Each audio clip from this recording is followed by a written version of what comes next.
There is a document that is said to have come from the Health Ministry of the General Conference about Barbara O'Neill. Friends, let me share the document with you right now. This document probably came in 2021 and it was reviewed in 2024. All right, it's an interesting document, so let me share it with you right now. Review of Barbara O'Neill, October 22, 2021 and February 16, 2024. Over the past 4.5 years, I have fielded many questions about this lady. As is often the case, she comes across as sincere yet delivers a very mixed message with great confidence and authority. Some elements of her message we can agree with, but they get mixed with false and misleading ideas. Those with little scientific knowledge and a confirmation bias toward natural healing are drawn in, frequently thinking this is the real health message. Here are my biggest concerns after listening to hours of her videos and careful investigation. Point number 1. Barbara O'Neill is very disingenuous in her claims of training. She claims to be a nurse, naturopath, and nutritionist, none of which is true. See the Healthcare Complaints Commission 18-page statement of findings. This is a very informative document that is publicly available in Australia. Point number 2. The Australian Government's Healthcare Complaints Commission (HCCC) investigation of Barbara O'Neill came about due to complaints submitted to them. After this careful investigation, she is legally prohibited from teaching nutrition and health in Australia, hence her move to the US.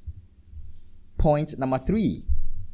Due to the questionable nature of her teachings and practices at Misty Mountain Retreat, the South Pacific Division has not recommended her as a speaker for several years. Much of what she communicates, basic principles of a healthy lifestyle, is good to a point, but frequently the rationale for doing so is faulty, based on misinformation or pure scientific fiction. This is most likely due to her lack of training in the sciences and the biases introduced by naturopathic philosophy. Physiology, biochemistry, and nutrition texts will need to be radically rewritten if she were to be correct. Point number 4. There is a common thread in her presentations of wanting to go back to nature and many references to the ancients, probably originating from her reading of naturopathic materials. Point number 5. She is a strong proponent of detox, asserting that all the environmental poisons we are exposed to cause most diseases. She says these come from the food we eat, cleaning agents, toothpaste, and many other scary sources. Point number 6. She strongly supports the total vegetarian diet but does not believe in fortified foods or B12 supplements. Point number 7. She often implies that once you straighten out the lifestyle, all diseases, including CVD and cancer, will be cured. Point number 8. She speaks much about balancing hormones and is dead against synthetic hormones. She heavily promotes the use of an Australian cream made from yams to restore balance, with no research to back this preparation. Point number 9. She has been opposed to any vaccines for years, but is currently crusading against COVID-19 vaccines based primarily on the misinformation that is rife on social media. For these reasons, we are not able to recommend her as a speaker for churches or any gathering. And you see, the person that wrote this, Fred. And what is he? Nutrition and lifestyle specialist, General Conference of Seventh-day Adventist. So these are 9 solid points by the health ministry of the General Conference against Barbara O'Neill. So based on these 9 points I just read to you, they are saying we don't recommend Barbara O'Neill. But friends, I just want you to go on YouTube and search for Barbara O'Neill's presentations and listen for yourself. It looks like there is constant disagreement between those that promote natural medicine and those that promote the synthetic medicine. Now, I want to talk about point number 9. All right, point number 9 that speaks about COVID-19. You know, they accused Barbara O'Neill of standing against the COVID-19 vaccines. But friends, the statement alone, point number 9 alone, confirms the fact that the General Conference supported and encouraged the COVID-19 vaccination in 2021. The statement alone tells me or confirms that the General Conference was supporting and promoting the COVID-19 vaccines. But recently, Pastor Gannon Diop made a statement that the health ministry of the General Conference did not, or the General Conference did not promote the COVID-19 vaccine. Let's watch him. Let's listen to him. But the church made a statement at one point, the Department of Health, saying, if we look at history, if a missionary goes to a country, it's mandatory to be vaccinated. Okay. And in that context, the health department said that there is nothing, that will prohibit a pastor or a person, an Adventist, to be vaccinated. And that has been taken out of context, and people start accusing the General Conference that we are promoting vaccine. We have not. Adventists have freedom of conscience to refuse to be vaccinated. However, that doesn't mean that the church has to stand for the person. The church is not a political entity in that sense, even though we gave advice in how to deal with health authorities in order to manage that situation. So, Pastor Gannon Diop, are you the one saying this? That is the question I'm asking him. Meanwhile, the statement or the report that I just read shows their disagreement with Barbara O'Neill for speaking against COVID-19 vaccine. Now, friends, there is a research made by Joanne in Australia about the GC Health Department that Gannon Diop is defending.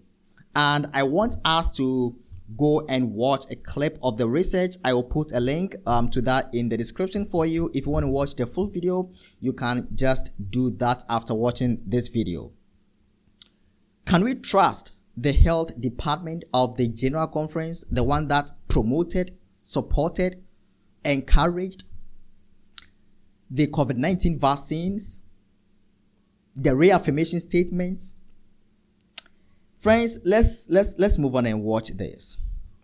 And so I guess I want to share with your audience that the day has come for you to take action, to go from a place of potential non-response to a place of action.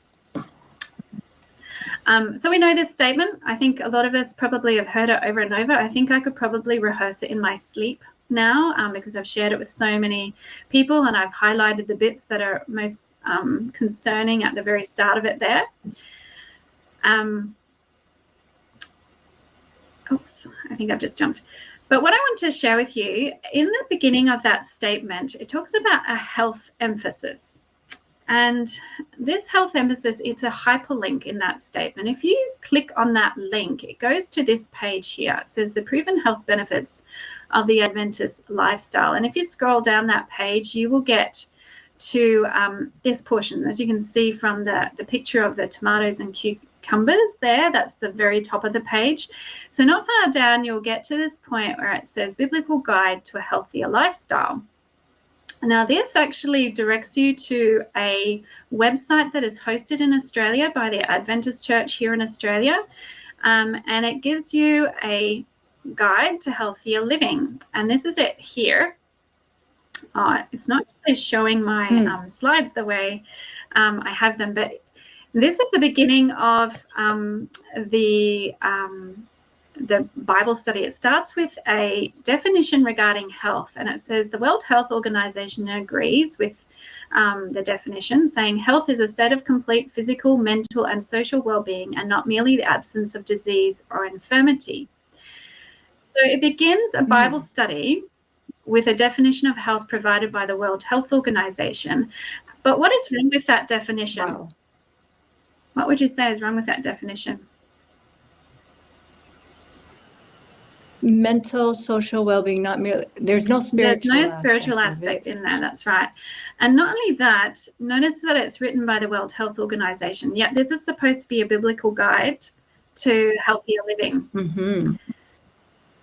And people may not understand the World Health Organization is the health arm of the United Nations.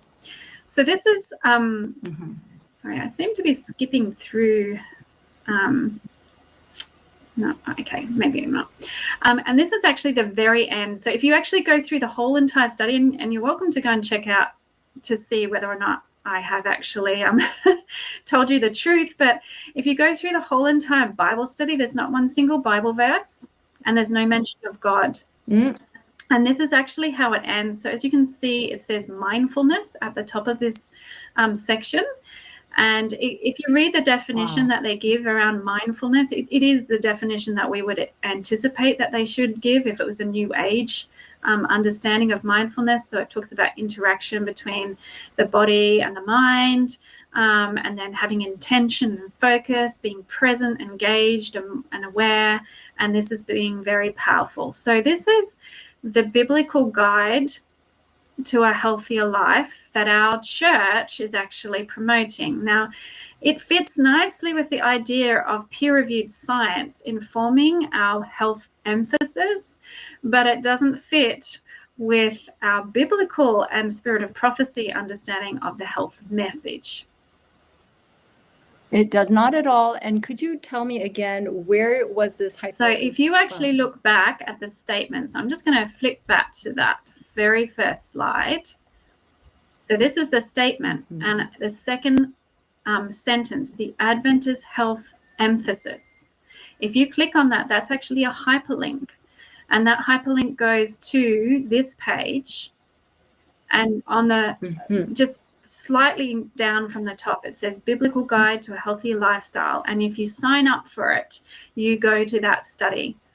And if you go to...